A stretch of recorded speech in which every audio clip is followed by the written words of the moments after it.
ऐतिहासिक लेख बिहार की कला। लेखक राजेश कुमार राय।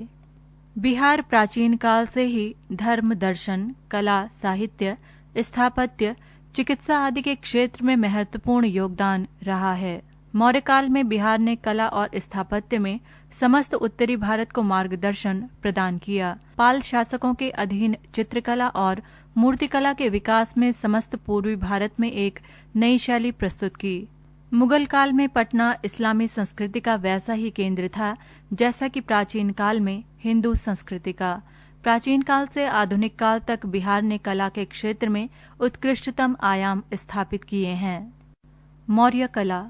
ईसा से पूर्व चौथी और तीसरी शताब्दियों में जब मौर्यों के अधीन एक विशाल साम्राज्य स्थापित हुआ, तभी बिहार में कला का भी अपूर्व विकास हुआ। इसी काल में गृह निर्माण की कितनी भी शैलियों की नींव पड़ी, जो धीरे धीरे स्थापत्य कला का अंग बन गई।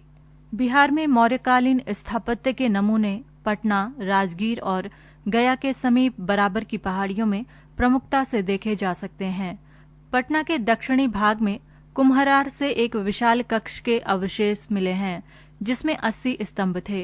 ये संभवतः किसी सभागार या राजमहल का हिस्सा था। अवशेष के रूप में बचे ये गोलाकार स्तंभ पत्थर की एक ही शिला को काटकर बनाए गए हैं तथा इनको चमकीली पॉलिश द्वारा चिकना और चमकीला बनाया गया है। मौर्यकालीन स्तंभों की एकाश्म बनावट और गोल आकार ईरानी स्तंभों के समान है। ईरानी शैली में स्तंभों के शीर्ष पर फूल, पत्ते, बेल और पक्षियों के माध्यम से सजावट की गई है, जबकि मौर्यकालीन स्तंभों में इसका अभाव है। अशोक द्वारा धर्म प्रचार के लिए देश के विभिन्न भागों में लगभग 20 एकाश्मक स्तंभ स्थापित किए गए थे। अशोक के एकाश्म स्तंभ बिहार में निम्नलिखित 4 स्थानों पर पाए गए हैं: लौरिया नंदनगढ़, पूर्वी चंपारण; लौरिया अरेराज, पश्चिमी चंपारण; रामपुरवा, पूर्वी चंपारण और बसाद, वैशाली। इनके निर्माण में चुनार, मिर्जापुर के धूसर बालू के पत्थर का उपयोग हुआ है और उन पर चमकीली पॉलिश का प्रयोग किया गया है। पशुओं के उपयुक्त आकार के अलावा मौर्यकालीन मूर्तिकला के अन्य अधिक उत्कृष्ट नमूने भी देखे जा सकते हैं। इसकी आरंभिक मिसालें यक्षों की 2 मूर्तियां हैं, जो पटना से प्राप्त हुई हैं, जो कोलकाता के राष्ट्रीय संग्रहालय में सुरक्षित हैं।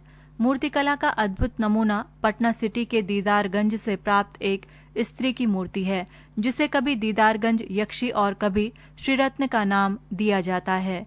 इस अद्भुत कलाकृति पर भी मौर्यकालीन चमकीली पॉलिश का उत्तम प्रयोग हुआ है।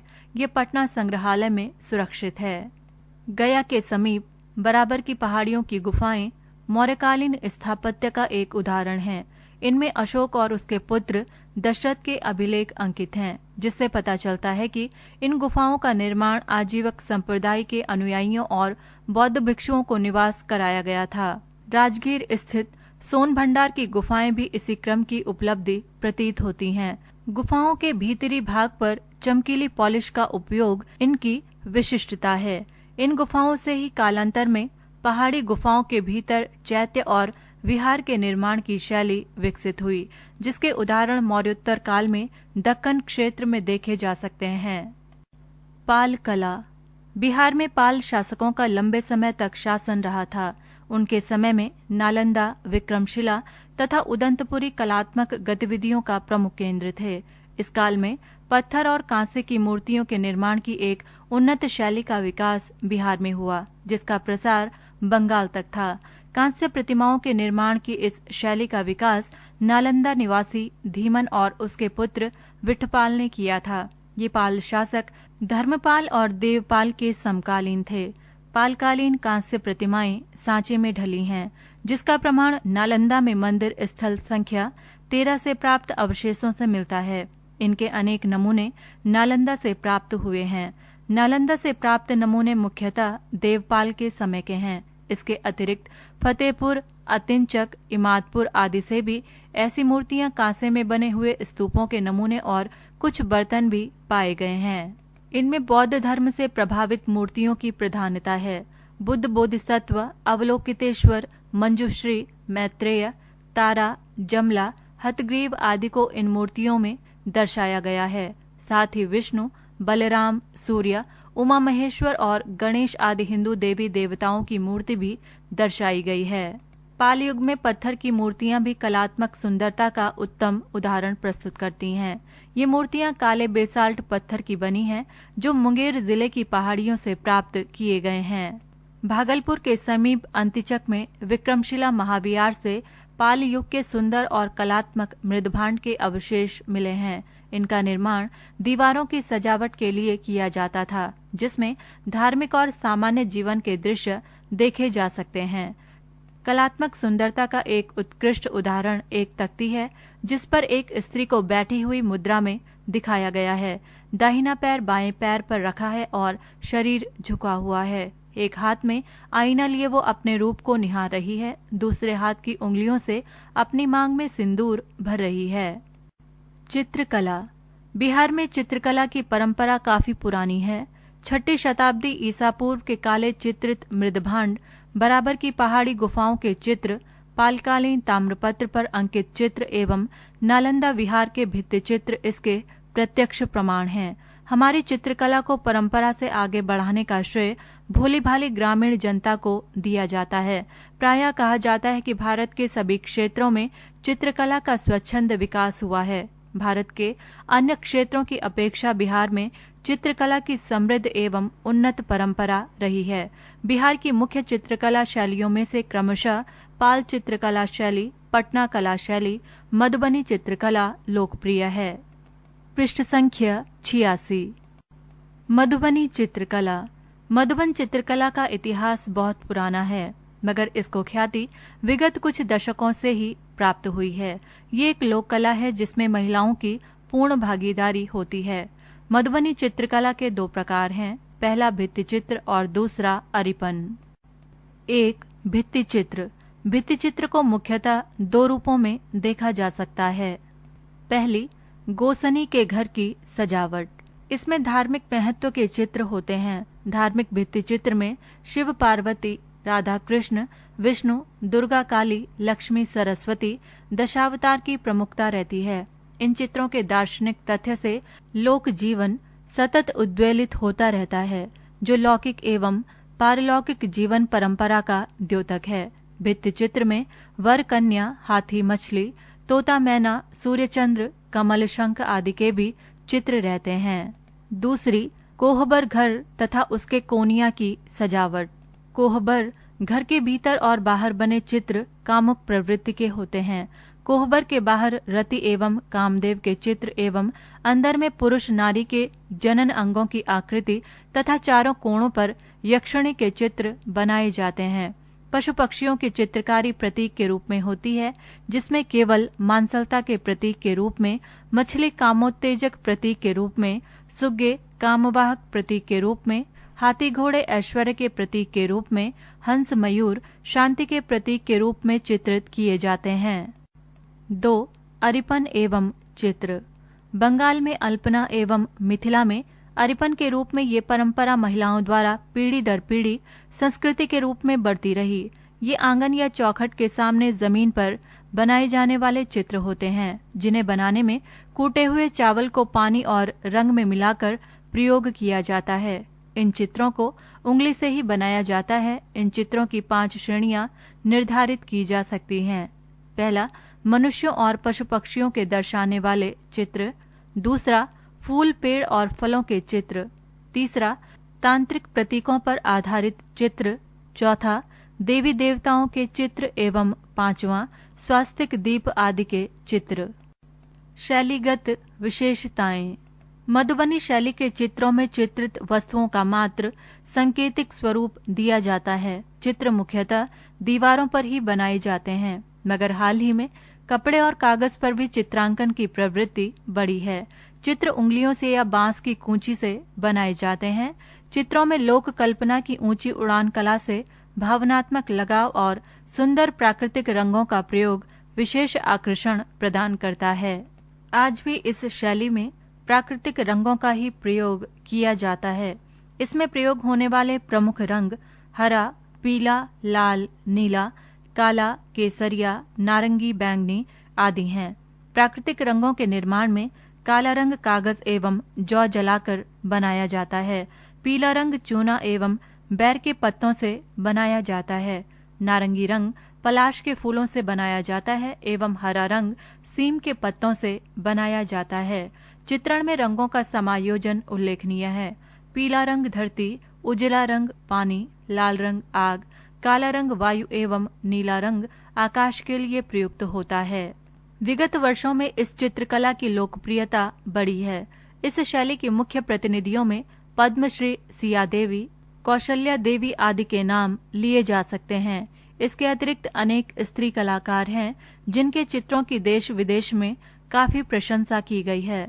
मिथिला की इस लोक चित्रकला को अंतर्राष्ट्रीय कलेवर देने में एक जापानी व्यक्ति हासेगावा ने जापान के तोकामाची सिटी में मिथिला पेंटिंग का संग्रहालय बनाया है, जो विश्व में अपने तरह का एक अनोखा संग्रहालय है जिसमें मिथिला के दुर्लभ चित्रों का संकलन है। जर्मनी के शोधकर्ता एरिक स्मिथ ने भी मधुबनी की चित्रकला का शोध किया है। अमेरिका के रेमर्ट्स का भी मिथिला चित्रकला के अर्थतंत्र में बड़ा योगदान है। पाल चित्रकला शैली 9वीं एवं 10वीं शताब्दी में बिहार एवं बंगाल के इलाके में चित्रकला की एक नवीन शैली का उदय हुआ, जिसे भारत में पाल चित्रकला शैली के नाम से जाना जाता है। इस चित्र शैली का विकास पाल शासकों धर्मपाल, देवपाल और महेंद्रपाल के संरक्षण में हुआ। इस चित्रकला शैली का सबसे प्रमुख चित्रकार धीमन एवं उसका पुत्र वित्तपाल था। बाद के चित्रकारों ने इन्हीं चित्रकारों के द्वारा अपनाई गई चित्र शैली का अनुकरण किया। पाल शासकों के संरक्षण के कारण ही इस चित्र शैली को पाल चित्रकला के नाम से जाना जाता है। पाल शासकों के समय नालंदा, विक्रमशिला एवं उदंतपुरी कलात्मक गतिविधियों के प्रमुख केंद्र थे। ये शासक बौद्ध धर्म के समर्थक थे, अतः इस चित्रकला पर भी बौद्ध कला का प्रभाव पड़ा। इस चित्रकला के प्रमाण मुख्य रूप से सराय टीले के उत्खनन से प्राप्त हुआ है। लामा तारानाथ के विवरण से भी इस चित्रकला के संदर्भ में जानकारी मिलती है। ये मुख्य रूप से भित्ति चित्रकला है। पाल कला में पांडुलिपियों के चित्रण के अतिरिक्त दीवारों पर चित्र बनाने के उदाहरण देखे जा सकते हैं। ऐसी चित्रित पांडुलिपियां ताड़पत्र पर लिखी गई हैं। इसके सर्वश्रेष्ठ उदाहरण हैं अष्ट सहसिक, प्रज्ञा परमित और पंचरक्ष। दोनों कैम्ब्रिज विश्वविद्यालय के पुस्तकालय में सुरक्षित हैं। पालयुगीन चित्रकला में बुद्ध के जीवन के दृश्यों के अतिरिक्त महायान परंपरा में पूजे जाने वाले विभिन्न बौद्ध देवी देवताओं का चित्रण हुआ है। इन चित्रों के बनाने में कलाकारों की दक्षता साफ झलकती है और इन्हें संसार के चित्रित पांडुलिपियों के सुंदरतम उदाहरणों में से एक कहा जा सकता है। पटना कलम शैली 18वीं सदी के मध्य में पारंपरिक भारतीय चित्रकला की एक शाखा पटना में आकर एक नए कलेवर के साथ प्रस्फुटित हुई और लगभग 2 शतक तक पल्लवित होती रही। इस नई कलेवर वाली चित्रशैली को पटना कलम की संज्ञा दी गई। मुगल साम्राज्य के पतन के बाद चित्रकारों को सम्राट का प्रश्रय न मिलने के कारण चित्रकारों का पलायन अन्य क्षेत्रों में होने लगा। वहां उन्हें मुगल शासकों जैसा प्रश्रय तो नहीं मिला, किंतु जीवन यापन की सुविधाएं तथा संरक्षण, राज्य की चित्रकला को विकसित करने हेतु प्रोत्साहन अवश्य मिला। ब्रिटिश शासन ने जब राजा महाराजाओं तथा नवाबों के आर्थिक स्रोतों को भी नियंत्रित करना प्रारंभ किया, तो चित्रकारों को भी अपने मूल राज्य बिहार की ओर उन्मुख होने हेतु विवश होना पड़ा। वर्ष 1760 के पलायित चित्रकार तत्कालीन राजधानी पाटलिपुत्र वापस आ गए। इन पलायित चित्रकारों ने राजधानी के लोदी कटरा, मुगलपुरा, दीवान मोहल्ला, मच्छर हट्टा तथा नित्यानंद का कुआं क्षेत्र में कुछ चित्रकारों ने आरा तथा दानपुर में बसकर पटना कलम चित्र शैली का प्रादुर्भाव किया।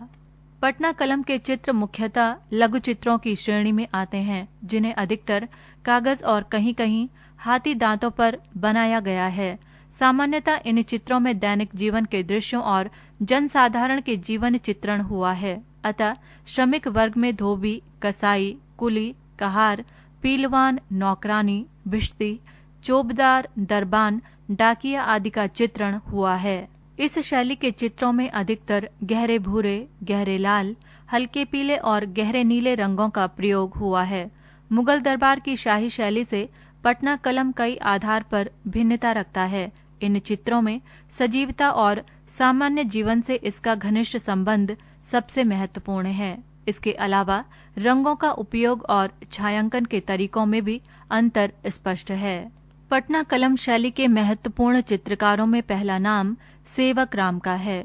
उनका काल 1770 से 1830 था। सेवक राम पेंसिल से चित्र का खाका नहीं बनाते थे, बल्कि सीधे ब्रश और कजली स्याही से चित्र बनाने में महारत हासिल थी। उनके अतिरिक्त हुलास लाल भी इस शैली के आरंभिक प्रतिनिधियों में से एक थे। उनके प्रसिद्ध चित्रों में दीपावली और होली के दृश्य दिखाए गए हैं। अन्य चित्रकारों में जयराम दास, शिवदयाल लाल, झूमक लाल, चंद्रशेखर वर्मा, टुन्नीलाल आदि प्रमुख हैं। इस श्रृंखला के अंतिम प्रतिनिधि ईश्वरी प्रसाद थे। इन चित्रों के नमूने आज पटना संग्रहालय में बड़ी संख्या में सुरक्षित हैं। कालक्रम में ये चित्रकला भी धीरे धीरे पतनोन्मुख हो गया, यद्यपि इसने 2 सदियों तक अपना प्रभाव रखा था। पटना कलम शैली के अंत के पीछे राजनीतिक उथल पुथल, लिथोग्राफ एवं कैमरों के आविष्कार जैसे कारक जिम्मेदार थे। पटना कलम शैली ने अपने पतन के बावजूद भी भारतीय चित्रकला को नई दिशा दी।